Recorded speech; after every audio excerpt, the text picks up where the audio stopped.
नमस्कार, आप देख रहे हैं आज तक। आपके साथ मैं हूं सईद अंसारी। स्वागत है आपका शंखनाद में। उत्तर प्रदेश का चुनावी रण जैसे जैसे गहरा रहा है, वैसे वैसे बयानों में आक्रामकता आने लगी है। एक दूसरे को चेतावनी दी जा रही है, बयान तीखे होते जा रहे हैं। एक दिन पहले असदुद्दीन ओवैसी ने लखनऊ में शाहीन बाग बना देने की बात कही, तो आज उत्तर प्रदेश के मुख्यमंत्री योगी आदित्यनाथ ने अपने अंदाज में चेतावनी दी। योगी के कहने का सीधा अर्थ था, अब्बा जान चाचा जान सावधान।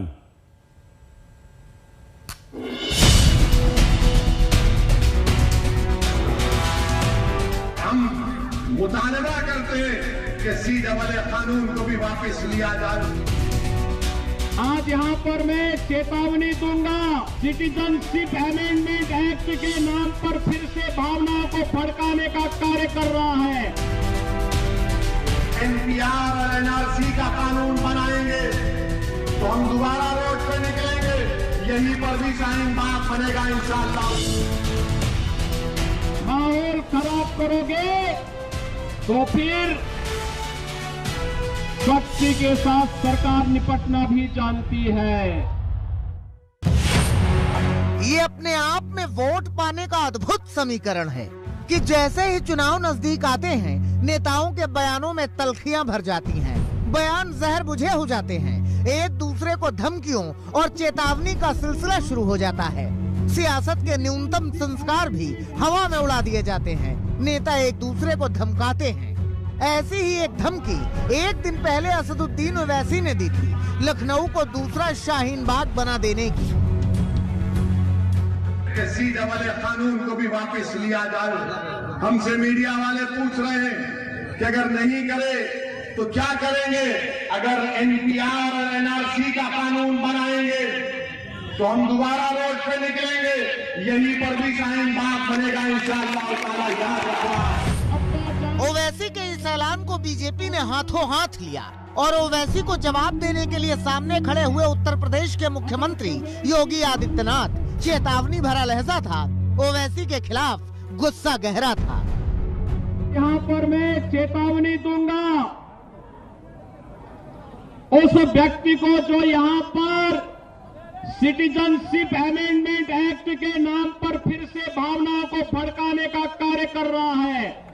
और भाइयों बहनों, मैं इस अवसर पर चाचा जान और अब्बा जान के नैया से कहूंगा कि वे सावधान होकर के सुन लें। अगर प्रदेश की भावनाओं को भड़का करके माहौल खराब करोगे तो फिर शक्ति के साथ सरकार निपटना भी जानती है। चचा जान और अब्बा जान कहकर योगी ने ओवैसी पर निशाना साधा था, लेकिन नाम नहीं लिया था। लेकिन आरोपों की अगली कड़ी में योगी ने ओवैसी का नाम भी लिया और आरोप भी लगाया कि ओवैसी तो दरअसल समाजवादी पार्टी की ही बी टीम है। हर व्यक्ति जानता है कि ओवैसी समाजवादी पार्टी के एजेंट बनकर के प्रदेश में भावनाओं को भड़काने का कार्य कर रहे हैं। लेकिन उत्तर प्रदेश आज इस दिशा में आगे बढ़ चुका है। अब दंगा नहीं, दंगा मुक्त प्रदेश के रूप में उत्तर प्रदेश की पहचान है। मगर इस जुबानी जंग के बीच जो सबसे बड़ी बात है वो ये है कि यूपी के चुनावी रण में बीजेपी ने पूरा दमखम लगा दिया है, पूरा जोर लगा दिया है और बीजेपी के सारे नेता यूपी चुनाव में विजयी अभियान वाली नैया के खवैया हो गए हैं। ऐसे ही एक खवैया है बीजेपी के अध्यक्ष जेपी नड्डा। जेपी नड्डा कल गोरखपुर में थे, आज कानपुर में थे। पहले तो जेपी नड्डा ने मोदी सरकार के काम गिनाए, राम मंदिर के नाम पर नारे लगवाए, कोरोना टीकाकरण की सफलताएं बताए, एक्सप्रेसवे के फायदे गिनवाए, गरीबों की मदद की योजनाएं बताए और अंत में परिवारवाद पर आए। करारा हमला बोला, करारा। हम राष्ट्रवाद में विश्वास करते हैं, वो परिवारवाद में विश्वास करते हैं। हम सबका साथ में विश्वास करते हैं, वो वोट बैंक पर विश्वास करते हैं। मेरी जाति, मेरा वर्ग, इससे बाहर नहीं, किसी को जोड़ो। हम राष्ट्रवाद पटेल गांधी को याद करते हैं और उनको आज भी जिंदा याद आता है। ये हमला सीधे सीधे समाजवादी पार्टी पर ही था। मगर नड्डा ने नाम नहीं लिया था। लेकिन इसके बाद अखिलेश पर सीधा निशाना साधा। अगले वाक्य में कोरोना टीका को लेकर अखिलेश पर चुटकी ली। ये टीका मोदी टीका है, ये बीजेपी का टीका है। अब मैं पूछना चाहता हूँ नेताओं से, कैसा लगा मोदी टीका? कैसा लगा बीजेपी का टीका? कोई फर्क आया कि नहीं? यूपी के चुनावी रण में बीजेपी का रथ पूरी रफ्तार से दौड़ रहा है। दिग्गजों को सांस लेने की फुर्सत नहीं है। चुनावी हथियारों की धार इस कदर मांझी जा रही है कि विरोधियों को वार से बचने का मौका ही न मिले। लेकिन अकेले बीजेपी ही नहीं, विपक्षी भी अपनी चुनावी रणनीति को और धारदार बना रहे हैं। मान के चलिए कि यूपी में चुनावी रण भीषण होगा।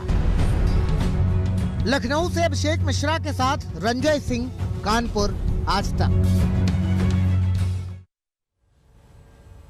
2 दिन बाद यानी कि 25 नवंबर को प्रधानमंत्री नरेंद्र मोदी उत्तर प्रदेश को एक और बड़ी सौगात देने वाले हैं। नोएडा के जेवर में इंटरनेशनल एयरपोर्ट का निर्माण शुरू हो रहा है, जिसका भूमि पूजन प्रधानमंत्री नरेंद्र मोदी के हाथों होगा। आज उत्तर प्रदेश के मुख्यमंत्री योगी आदित्यनाथ इसकी तैयारियों को परखने के लिए यहां पहुंचे।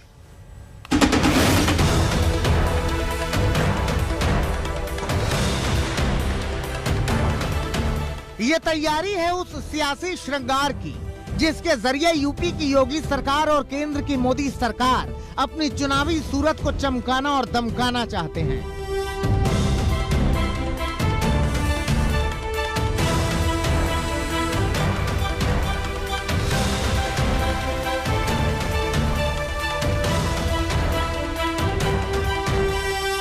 चुनाव से ठीक पहले दिल्ली से सटे नोएडा के पास की इस जमीन को योगी और मोदी उत्तर प्रदेश के माथे पर किसी नायाब जेवर की तरह टांकने को तैयार हैं।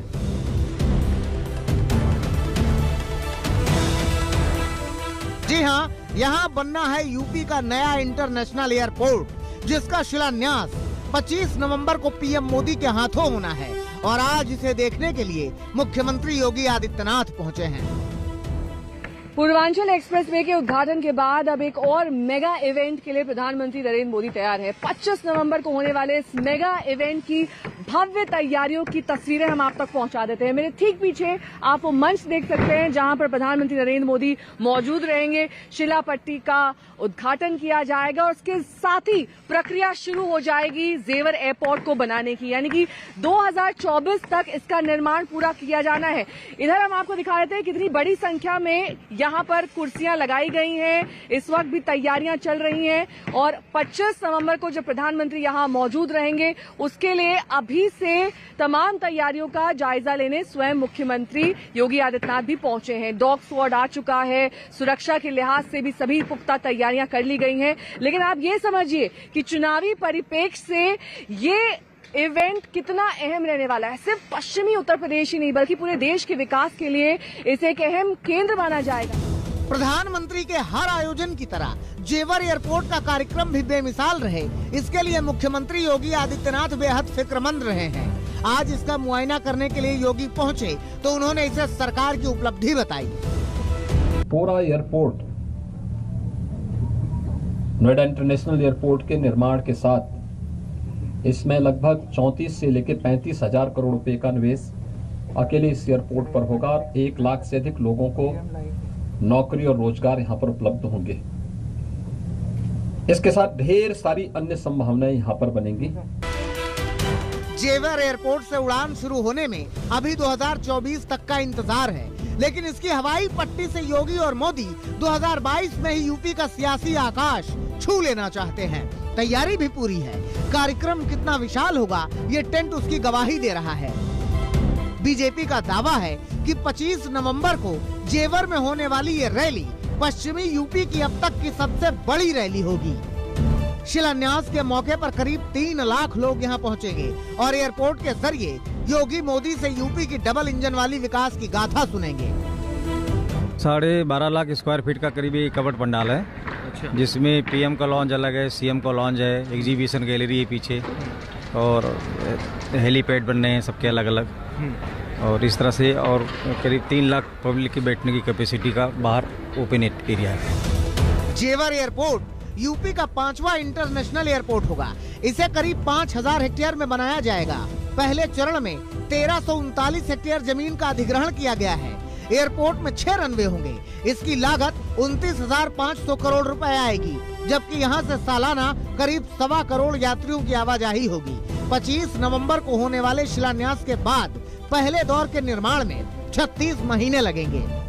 जो पार्टी को इस बार चुनौतियां मिली हैं किसान यूनियनों के आंदोलन से, जो पश्चिमी उत्तर प्रदेश में उनका जो वोट बैंक डिगने की संभावना थी, उसको काउंटर करने के लिए विकास का ये मॉडल के तौर पर ये रैली की जा रही है। पीएम की पहली रैली होगी इतनी बड़ी पूरे पश्चिमी उत्तर प्रदेश में, ये कहना है पार्टी के लोगों का। और जिस तरीके की तैयारियां चल रही हैं उससे साफ है कि इस बार यूपी के चुनाव में विकास को लेकर ही भाजपा एक बड़ा मुद्दा बनाएगी। जेवर एयरपोर्ट योगी मोदी सरकार का ड्रीम प्रोजेक्ट है। सबसे पहले 2001 में इसका प्रस्ताव तत्कालीन सीएम राजनाथ सिंह ने रखा था, लेकिन इसके बाद ये प्रोजेक्ट अड़चनों से आगे बढ़ ही नहीं पाया। अब पीएम मोदी के हाथों इसके भूमि पूजन के साथ बीजेपी का यही संदेश होगा कि पश्चिमी यूपी के विकास को जल्द पंख लगने वाले हैं। इससे पहले कुशीनगर के जरिए पूर्वांचल को भी यही भरोसा देकर आए हैं पीएम मोदी। जेवर पहुंचने से पहले योगी मोदी का चुनावी रथ कई जगहों पर विकास और वादों के झंडे गाड़ चुका है। ये रथ यही नहीं रुकेगा। जेवर के बाद दिसंबर में पीएम अपने एक और dream project Kashi Vishwanath corridor का उद्घाटन के जरिए यूपी के वोटर को फिर से भाव विभोर कर देने को तैयार हैं। बीजेपी का इरादा पूरा है कि यूपी में ऐतिहासिक जीत दर्ज की जाए। नोएडा से नेहा बाथम और अभिषेक आनंद के साथ आज तक ब्यूरो।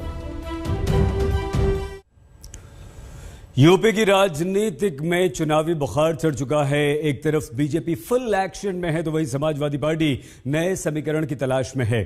आज अखिलेश यादव ने आरएलडी प्रमुख जयंत चौधरी के साथ लंबी मुलाकात की और इसके बाद गठबंधन के संकेत दिए जा रहे हैं। यहां बड़ी खबर इस वक्त आ रही है और वो यही कि जयंत चौधरी ने अखिलेश यादव के साथ बैठक में डिप्टी सीएम पद की मांग कर दी है।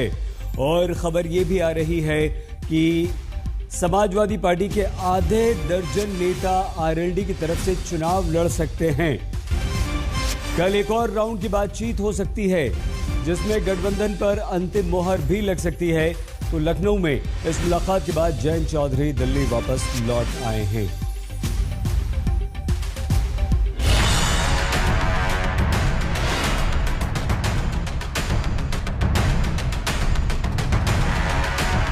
ये उत्तर प्रदेश में चुनाव का नया समीकरण है। ये उत्तर प्रदेश में सियासत की नई बिसात है जो विरोधियों की टेंशन बढ़ा सकती है। आज समाजवादी पार्टी के सुप्रीमो अखिलेश यादव और आरएलडी अध्यक्ष जयंत चौधरी के बीच मुलाकात हुई। लंबी बातचीत के बाद दोनों नेताओं ने तस्वीरों के साथ यूपी में नए चुनावी समीकरण के संकेत दे दिए। जयंत चौधरी ने तस्वीर ट्वीट करने के साथ लिखा, बढ़ते कदम। वहीं अखिलेश यादव ने तस्वीर ट्वीट करते हुए लिखा, बदलाव की ओर। साफ संकेत है कि सीटों के बंटवारे को लेकर दोनों दलों में जो माथापच्ची चल रही थी, आज उस पर सहमति बन गई है। सूत्रों की माने तो जल्द ही समाजवादी पार्टी और आरएलडी के गठबंधन का ऐलान हो सकता है। सूत्रों की माने तो समाजवादी पार्टी 30 से 32 सीटें देने को तैयार थी, जबकि जयंत चौधरी 50 सीटें मांग रहे थे, लेकिन सहमति 3 दर्जन सीटों के आसपास बनती दिख रही है। 3 कृषि कानून वापसी के ऐलान के बाद बीजेपी जहां पश्चिमी यूपी के लिए इसे मास्टर स्ट्रोक मान रही है, वहीं आरएलडी का समाजवादी पार्टी से गठबंधन पश्चिमी यूपी के समीकरण बिगाड़ सकता है। पश्चिमी यूपी वही इलाका है जहां से किसान 3 कृषि कानून को लेकर गाजीपुर में डटे। यहाँ किसानों की कई महापंचायतें हुई। इसके बाद मोदी के 3 कृषि कानून वापस लेने का सबसे ज्यादा असर पश्चिमी यूपी पर ही पड़ने वाला था। हालांकि एसपी और आरएलडी के बीच सीटों की संख्या के अलावा कुछ बड़ी सीटों को लेकर भी खींचतान थी। उस पर क्या फैसला होगा, इसका भी जल्द ऐलान हो सकता है। सहारनपुर, बागपत, मथुरा, बुलंदशहर, मुजफ्फरनगर, मेरठ, मुरादाबाद की कई सीटों पर दोनों पार्टियां दावा कर रही थीं, जिस पर आज लंबी बातचीत के बाद सहमति बनती नजर आ रही है। जाट लैंड कहे जाने वाले पश्चिम यूपी में आरएलडी का प्रभाव है। पिछले पंचायत चुनाव में समाजवादी पार्टी और आरएलडी को यहां खासी जीत मिली थी। आरएलडी के प्रभाव से इस इलाके में जाट मुस्लिम दो बड़े वोट बैंक हैं। 2013 से पहले जाट राष्ट्रीय लोकदल के साथ था, लेकिन 2013 के मुजफ्फरनगर दंगों के बाद जाट मुस्लिम में आपस में बिखराव आया था। इसका सीधा फायदा बीजेपी को मिला। उत्तर प्रदेश विधानसभा से पश्चिमी यूपी की 136 सीटें आती हैं। 2012 के विधानसभा चुनाव की बात करें तो इस इलाके में बीजेपी को 20 सीटें मिली थी, जबकि समाजवादी पार्टी की 58 और बीएसपी को 39 सीटें आई थी। इसके अलावा आरएलडी के खाते में 9 और कांग्रेस ने 8 सीटों पर जीत हासिल की थी। लेकिन मुजफ्फरनगर दंगों के बाद जहां 2014 लोकसभा में बीजेपी ने सूपड़ा साफ किया, वहीं 2017 विधानसभा चुनाव में भी हालात पूरी तरह से बदल गए। बीजेपी 103 सीटों पर जीती, जबकि समाजवादी पार्टी 27 सीटों पर सिमट गई। कांग्रेस के हाथ में 3 और आरएलडी के हाथ में सिर्फ 1 सीट आई। जयंत अपने पिता चौधरी अजीत सिंह के निधन की सहानुभूति और किसान आंदोलन की लहर को अपने पक्ष में भुनाना चाहते थे, लेकिन मोदी के कृषि कानून वापस लेने के बाद विपक्ष का खेल बिगड़ता दिख रहा था। लेकिन अब समाजवादी पार्टी और आरएलडी के साथ आने से पश्चिमी यूपी का मुकाबला कड़ा हो गया है। हालांकि यूपी में पिछले 2 बड़े चुनावों की बात करें तो गठबंधन का असर समाजवादी पार्टी के लिए नुकसान ही लेकर आया है। 2017 के चुनाव में समाजवादी पार्टी ने कांग्रेस के साथ गठबंधन किया और यूपी के लड़कों के नारों के साथ मैदान पर उतरे। वहीं 2019 में समाजवादी पार्टी की ओर से ऐतिहासिक कदम उठाया गया, जब अखिलेश वर्षों की दुश्मनी के बावजूद मायावती को गठबंधन के लिए राजी करने पर तैयार हो गए और बुआ बबुआ की जोड़ी मैदान पर उतरी। लेकिन ये जोड़ी भी मोदी के मैजिक के सामने फेल हो गई। अब बारी समाजवादी पार्टी और आरएलडी की है, जिसके गठबंधन का जल्द ऐलान हो सकता है। कुमार अभिषेक, लखनऊ, आज तक। तो एक तरफ समाजवादी पार्टी ने आरएलडी के साथ गठबंधन के संकेत देकर उत्तर प्रदेश में राजनीतिक भूचाल ला दिया, तो वहीं मायावती भी उत्तर प्रदेश चुनाव को लेकर अपनी रणनीति तैयार कर रही हैं। हर पार्टी अब पूरे दमखम के साथ उत्तर प्रदेश के चुनावी रण में है।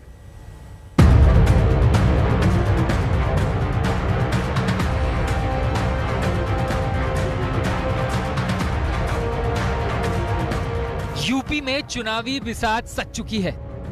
मंचों से नेता हुकार लगा रहे हैं। मंदिरों से लेकर गुरुद्वारे तक नेताओं का जमावड़ा बढ़ने लगा है। वादों का पिटारा खुल रहा है। ये टीका मोदी टीका है, ये बीजेपी का टीका है। अब मैं पूछना चाहता हूं नेताओं से, कैसा लगा मोदी टीका? कैसा लगा बीजेपी का टीका? कोई फर्क आया कि नहीं? कोई विकास की बात कर रहा है तो कोई इल्जामों की लिस्ट लेकर बैठा है। तो यूपी में ये पूरे 403 विधानसभा में गांव-गांव और कस्बे तक इस फोल्डर को लोगों के हाथों में दिया जाएगा पढ़ने के लिए, ताकि उन्हें ये एहसास हो जाए कि मेरे नेतृत्व में बनी सरकार ने तो यूपी में क्या क्या महत्वपूर्ण कार्य किए हैं। क्योंकि जब सपा इधर पावर में थी, अब बीजेपी है, तो मेरे ही कार्यों को वो इधर उधर उसके शेप बदल के उसको वो अपने कार्य दर्शाते रहे। 2 दिनों के दौरे पर यूपी दौरे पर आए जेपी नड्डा आज कानपुर पहुंचे। सुबह गुरुद्वारे में मत्था टेका तो दोपहर तक विरोधियों को आड़े हाथों ले लिया। वैसे अगर कहा जाए तो हमारे सिख भाइयों के लिए लंबे समय तक इस देश में बहुत लोगों ने शासन किया, लेकिन जब करने की बारी आई तो मैं यहाँ पर एक पार्टी के सिपाही के नाते गुरु नामदेव जी के चरणों में शीश झुकाकर, गुरु ग्रंथ साहब जी के चरणों में शीश झुकाकर इस बात को गौरव से कह सकता हूँ कि जो काम सिख समुदाय और सिख भाइयों के लिए हमारे यशस्वी प्रधानमंत्री मोदी जी ने किया, वो किसी ने नहीं किया है। उधर मायावती भी अब यूपी चुनाव की रणनीति तैयार कर रही है। कांशीराम की पुण्यतिथि पर मायावती ने मिशन 2022 का आगाज किया। बहन जी ने पार्टी पदाधिकारियों से सभी विधानसभा सीटों पर बूथ कमेटियों को मजबूत करने का आह्वान किया। मायावती का टारगेट अब सुरक्षित सीटों पर है। आज इसी के मद्देनजर मायावती ने सूबे की सभी 84 सुरक्षित सीटों के विधानसभा अध्यक्षों की बैठक बुलाई। इस बैठक में उन्होंने सभी सुरक्षित सीटों के विधानसभा अध्यक्षों को चुनावी मैदान में जुट जाने को कहा है। पार्टी के महासचिव सतीश मिश्रा को इसकी जिम्मेदारी सौंपी गई है। वो इन सभी सीटों पर ब्राह्मणों को जोड़ने की समीक्षा करेंगे और एक नया सियासी समीकरण सूबे में तैयार करेंगे। बीएसपी ने अपनी योजनाओं को जन जन तक पहुंचाने के लिए एक फोल्डर तैयार किया है, जिसे कार्यकर्ता गांव-गांव तक पहुंचाएंगे। बीएसपी दूसरी पार्टियों की तरह कहने में बहुत कम बल्कि कार्य करके दिखाने में ही ज्यादा विश्वास रखती है। इसलिए हमारी पार्टी किसी भी चुनाव में दूसरी पार्टियों की तरह अपना कोई भी चुनावी घोषणा पत्र आदि जारी नहीं करती है और इसके बिना ही यूपी में 4 बार बीएसपी के नेतृत्व में बनी सरकार ने प्रदेश के विकास व आम जनहित में असंख्य ऐतिहासिक व महत्वपूर्ण कार्य किए हैं।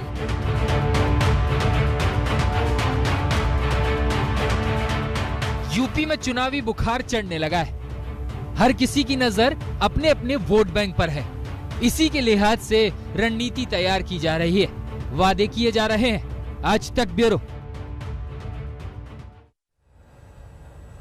उत्तर प्रदेश की राजनीति के बाद अब खबर पंजाब के चुनावी रण की। पंजाब के समर में आम आदमी पार्टी ने अपना पूरा दम लगा दिया है। दिल्ली के मुख्यमंत्री अरविंद केजरीवाल ने पंजाब में वादों की झड़ी लगा दी है। वादों के साथ साथ अरविंद केजरीवाल कांग्रेस की सरकार पर भी हमला कर रहे हैं।